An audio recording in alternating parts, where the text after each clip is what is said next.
Well, welcome to the premiere episode of the Mad Meikles Podcast. I'm Heath Meikle, I'm Shane Meikle. and we thought it'd be kind of cool to introduce ourselves a bit and figure out what the heck is a Mad Meikle, and why are we here? Hey, Shane, what do you think? What's a Mad Meikle? Oh, we're just a couple of crazy guys that love to learn. As far as I'm concerned, if you're not learning, you're dying. So, I guess the question is, why do we have the same last name? Are we like cousins, kissing cousins, or what are we? We sure aren't kissing cousins, that's for sure. Good. We're cousins. See, that we thought we'd just get that. Our fathers are brothers. Thought we'd get that out there right at the get-go. Yeah, our fathers are brothers. Cool. So why would we collaborate? I'm, 1,200 kilometers away, for all you people south of the American border there. That's like 700 miles. What would cause us to connect over these airwaves and on the internet? Well, the biggest factor is that we share very much the same passions. We have a few different passions, but our core passion of food we share beyond a shadow of a doubt. And we both have the need to think it ourselves. That's a philosophy that you came up with, a term that you came up with. And thinking it ourselves is very important to us. We don't just like to do it ourselves. We like to think about all the different aspects of doing something before we even do it. Great. Yeah, because thinking it yourself is kind of one of those things that, hey, I can build something, but I like to think it before I build it. For instance, I decided, I'm going to make myself a pair of, fireplace tongs. So I didn't just start getting, the old torch out and beating on the floor. No, I had to think it through. I had to build a forge. I had to build an anvil, and I had to come up with a good design on how to do it. So any good do-it-yourself type of idea starts with thinking it yourself. Yeah, and thinking about the ways that you can do it in such a way that it's not going to cost you a fortune. You take my aquaponics setup that I set up. I looked at stuff that was ready-made so that I could put it together in such a way that it was cheap as borscht and yet did the job as good as a thousands of dollar worth system. Right. It's just a creative way to say we love to hack. Yes. We take hacking to, and we hack everything, including food. Exactly. We like to hack our food. We were into fusion before fusion was ever a word. I have always liked to I've worked all over the world, and I'll come across an ingredient in Asia or an ingredient in Greece that I like, and I'll merge it with Cajun type cuisine. It's whatever tastes good. Exactly. I have been introducing Mexican spices into my Greek food. So, just what tastes good with what. Thinking it yourself. Exactly. In the olden days, they didn't have the access to the ingredients that we had. So that's how a culture's cuisine developed. And you can tell a lot about a culture by their cuisine. But now that we do have access to all of those ingredients, it's nice to be able to take the stuff that tastes good from this one and stuff that tastes good from this one, and if they have the unami together, why not? Exactly. So I guess the thing is, we wanted to introduce, first of all, our passion has been food, but outside of the food realm, I think there are a few other things that tie ourselves together enough to let's make a blog, a podcast, and how can we tell everybody else about our ideology? And that is, what happens tomorrow if the government collapsed? I know I'm not a do-it-yourselfer in that regard, and I'm not a doomsday sayer, but what happens if the world collapses? How would you survive? And there's this little... Yeah, but not even that. What happens if we have an ice storm? What happens if we have an ice storm and they can't get to you for a week? Yeah. How would you feed yourself? Where would you get water? How would you provide heat? I'm really I'm really keen on having an understanding and a knowledge of things, how our great great grandparents did things. Because if that happens, if the worst case happens, hey, we've got the skills to survive. I'm a strong believer in being prepared and as well as being self-sufficient. Now, self-sufficiency in today's day and age is almost impossible to attain perfect self-sufficiency. But it's still a goal of mine to get as self-sufficient as I can. With the price of power, gas, all the utilities going up and up and up and up and up, it's nice if you're able to produce some of that yourself and bring your costs down. I mean, there's many different things that you can do, and those are an interest of mine and of Heaths. Just things to reduce your cost and learn about it. Yeah, for instance, like the other day, I wanted to purchase some fancy olive bread. Well, I went to the store, I looked at the store, and I was absolutely flabbergasted it was going to cost me $7 for a loaf of bread. I know. The other, Shane is a little bit gluten intolerant, and we'll feel sorry for him. I'm not. I eat everything. So, but regardless of that, the problem is I didn't want to have to pay $7 for a loaf of bread. I've got a sourdough starter. I've got access to stuff. As a celiac, I'm used to that and gluten-free. I mean, if I want a loaf of gluten-free bread, I'm going to be paying $5 to $7 for a loaf of bread, whereas you can go get a normal loaf of bread for $1.50.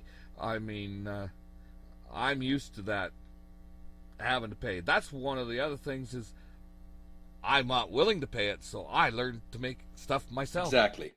So, went home, took my sourdough starter, paid like $1 for some olives, and I made my own olive bread for, a tenth the cost. So, all that to say, generally, a lot of the stuff we do comes from maybe our Scottish-Irish background and not wanting to have to pay for the things that are probably better. It's just nice and saying we're cheap. Maybe that's true. But cheap in a good way. Frugal. How do you survive?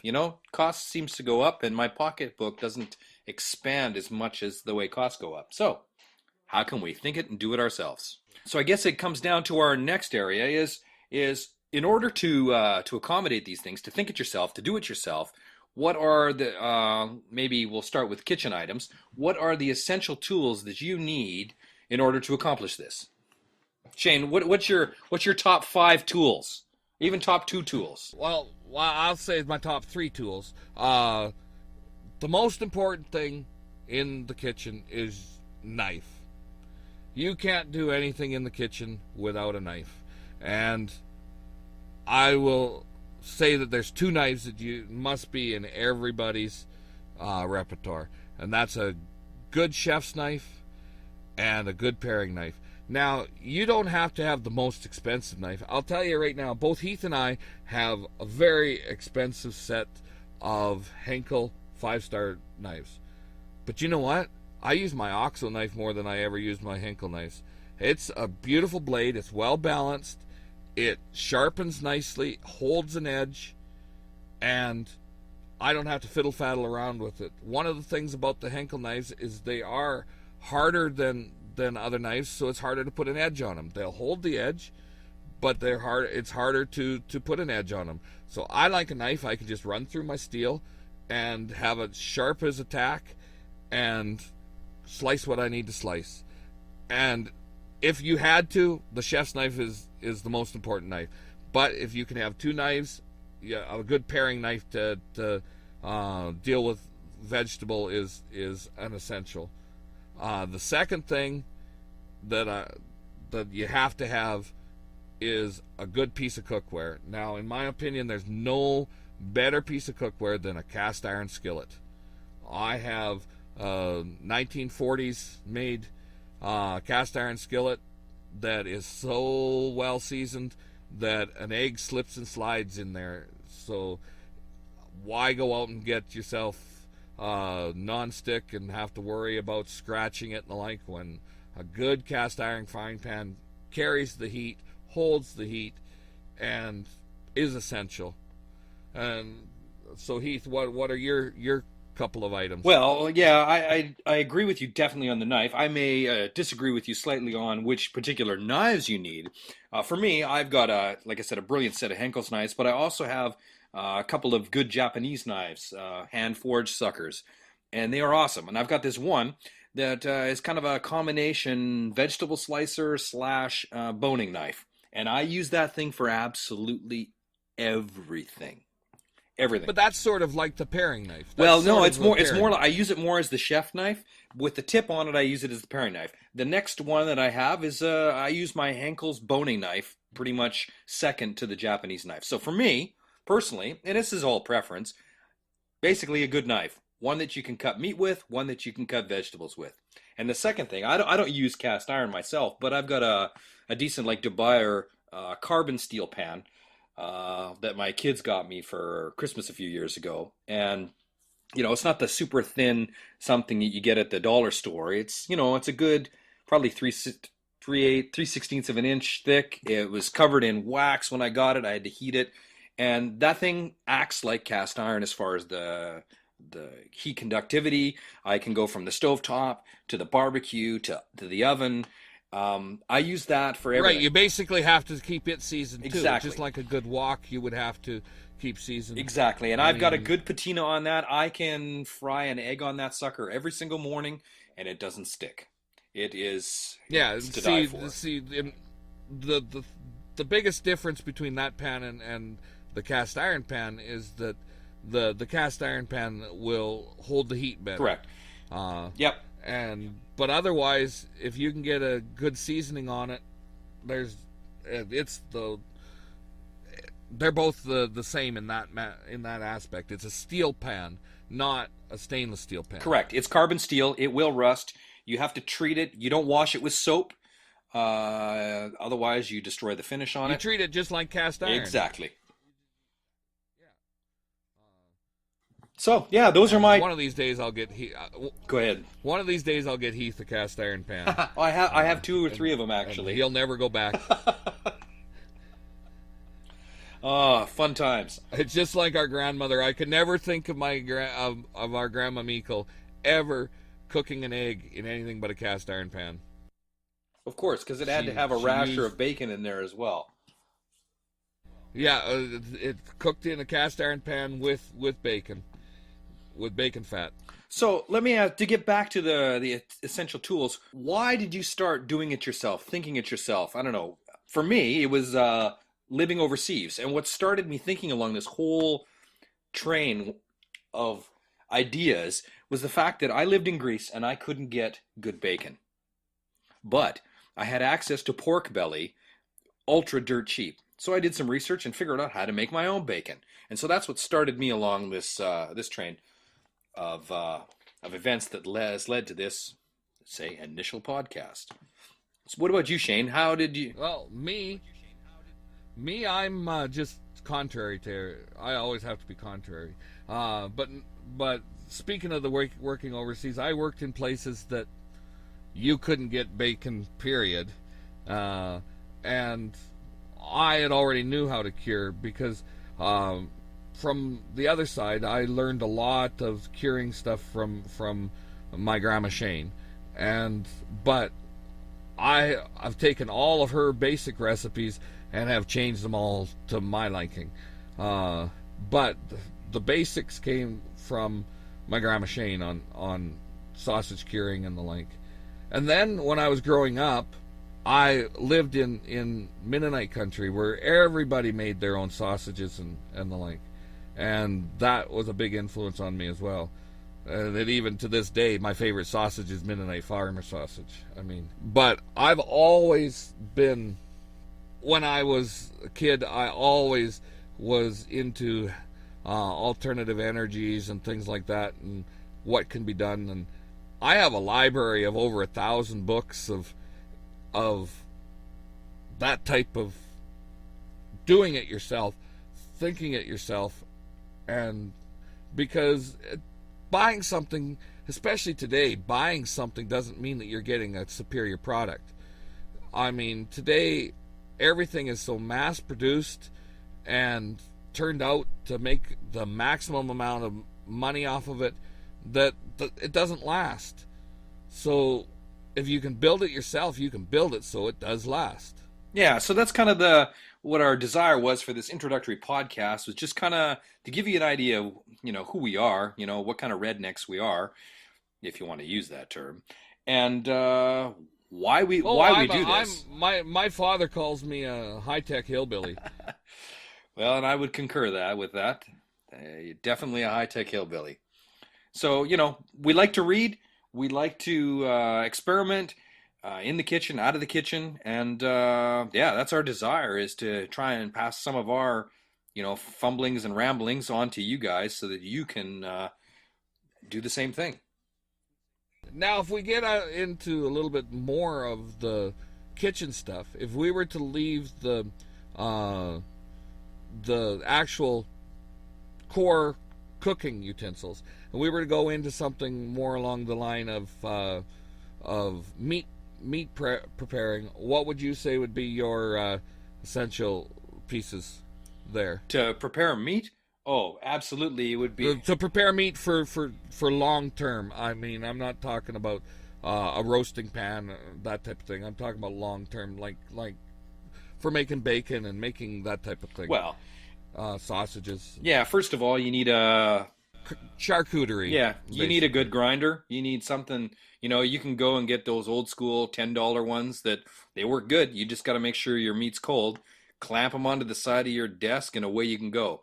So you need a grinder. Second thing, and you got to have work on lifting weights for 2 hours every day in order to get used to being able to run them. Well, that's good. Running it, you have to make sure you use both hands, because otherwise you're going to look like Popeye on one side and, Bullwinkle or olive oil on the other. Exactly. I don't mix the metaphors there. So you need some type of grinder. Second, you need some type of stuffer. But that's not necessary. A stuffer isn't exactly the most essential thing.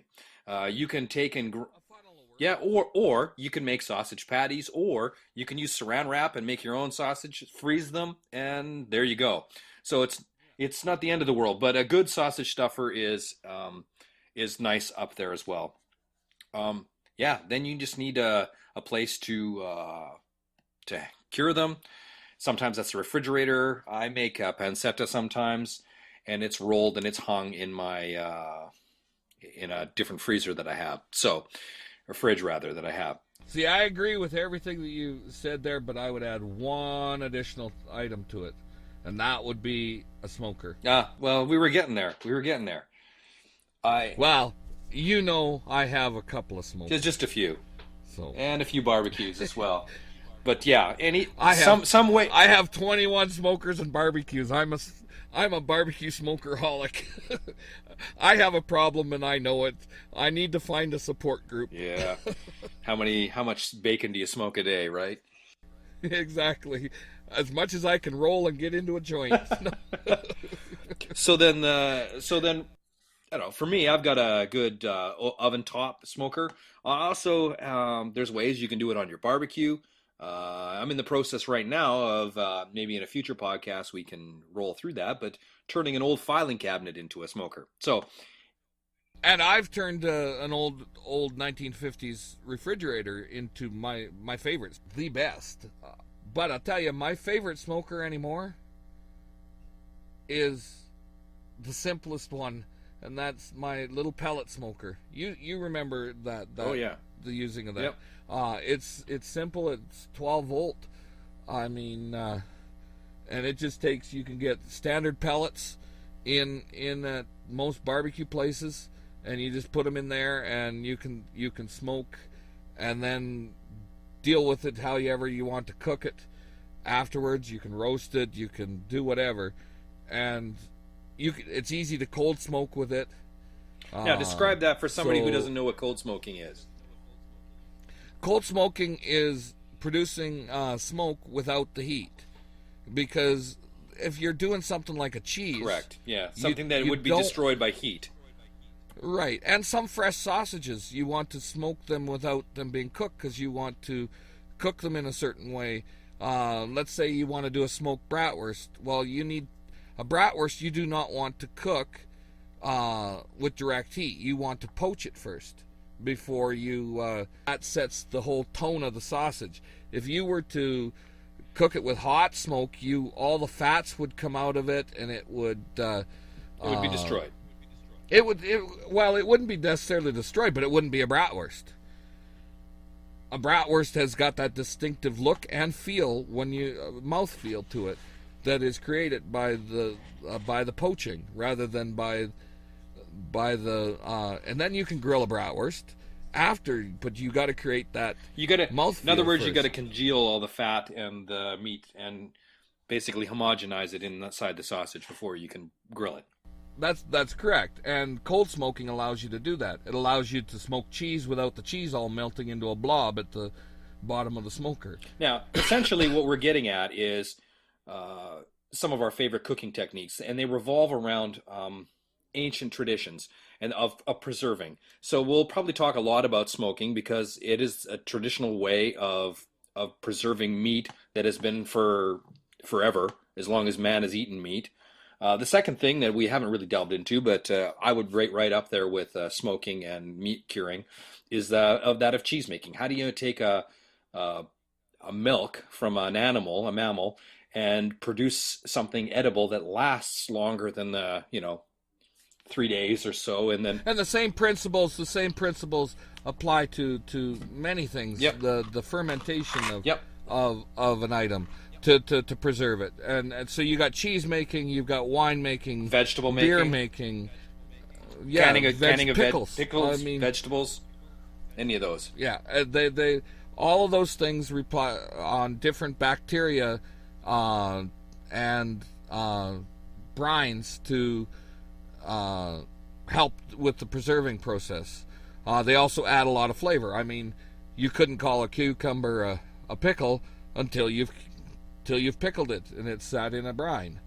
And likewise, it's just like the same way with you can't call a pork butt ham unless it's brined and cured. Legally, you can't call a pork butt a ham anyways. I know.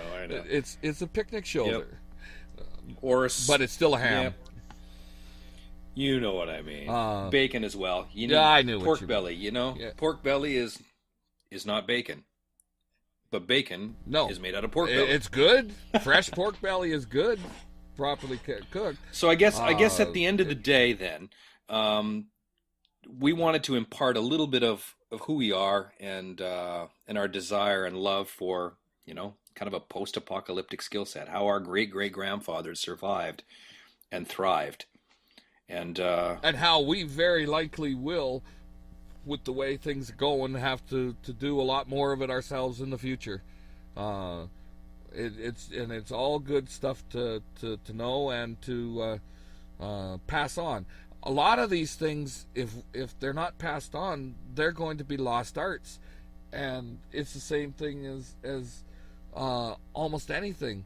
Once it's gone, it can't be got back. There are so many skills that are still valid today, but because machinery has replaced humans doing it, it's no longer, nobody knows how to do it by hand anymore. And it's a shame. I mean, take as an example, you're getting into making knives. That skill set is very quickly becoming a thing of the past. It's a shame because everybody's into the stainless steel knives, but a good hand-forged iron knife is far superior. It can be, depending on the steel, if it's done right. Yeah, absolutely. There's something to be said about ancient traditions not being lost, and we want to see these things survive. Yeah, and it's not just because of them surviving for the sake of them surviving. It's because they have a place in today's society to be used. It just seems like everybody would rather have a machine do it rather than do it themselves, when the do-it-yourself, if it's done right, is far superior to the stuff that comes off of a machine, whether it be food. Oh, certainly food. I mean... Oh yeah, absolutely food. No argument there. But whether it's food or your kitchen knife, there is a place for good quality, homemade product. And that's our goal, is to, not just to pass that on, but to learn it ourselves. Correct. So if you know something, feel free to drop us a note and give us ideas, because we're always willing to learn new stuff. That's my philosophy. Yeah. I think you're on the same page on that. Oh, yeah. For a while, last year I didn't know anything about 3D printers. Now I have a 3D printer. So, not afraid to learn, not afraid to test, not afraid to make mistakes. And I think... And we're not afraid of technology. No, absolutely not. I'm definitely not a Luddite. Yeah, I'm not afraid of technology by any sense of the word. In fact, I love the whole philosophy behind the Raspberry Pi Arduino. Yeah, or the maker philosophy of make. Yeah, the whole maker philosophy. And I love that you can go online if you do have a 3D printer, and you can find somebody else that has already made what you want and get the pattern for it and print it. It's all open source. I believe very much in the open source philosophy, and it's beautiful because everybody can learn from everybody else. That's very important, is that we pass on. So in addition to the stuff from our forefathers, how can we use modern stuff to accomplish what our forefathers did? Why not have... There's some things that are 3D, far superior. In my opinion, chocolate. like take a cast iron. Yeah. Or take a cast iron frying pan. Today, if you go buy a brand new cast iron frying pan, and there's nothing wrong with a brand new cast iron frying pan, but a pre-1950s cast iron frying pan is far superior, because they took the time to machine the inside and the like. Now they're just mass-produced so that they don't have that smooth... And yes, you can get them non-stick, no problem. But it's going to take you longer, more seasoning, and it will never slide as nice in a modern cast iron frying pan as it does in a pre-1950s. Because in 1950, they stopped machining the inside, because they were mass producing it in such large quantities. And it was, again, what we come down to. The profit outweighs the quality. But there's stuff now that they never had when in those times. Yeah, you can, for instance, you can get some really good knife steels now that are easier to work with and hold easier to harden and temper. And yeah, there are superior knife steels out than there were from the 40s. But so let's take and do both. Yeah, incorporate both the modern and make it so that we can make it ourselves. Boy, that's what we're all about. Exactly. And we're rapidly coming up to half an hour. I didn't think we could actually flap our gums this long, but do you have any closing thoughts? No, I just say welcome and stay tuned. We're looking forward to cranking out some more of our blather and having some fun with it. So enjoy. And I would reiterate just what he said, and with the addition of, we hope that you're able to pull something out of this for that you can use to your advantage. So check us out at madmeikles.com, and we'll talk to you guys later.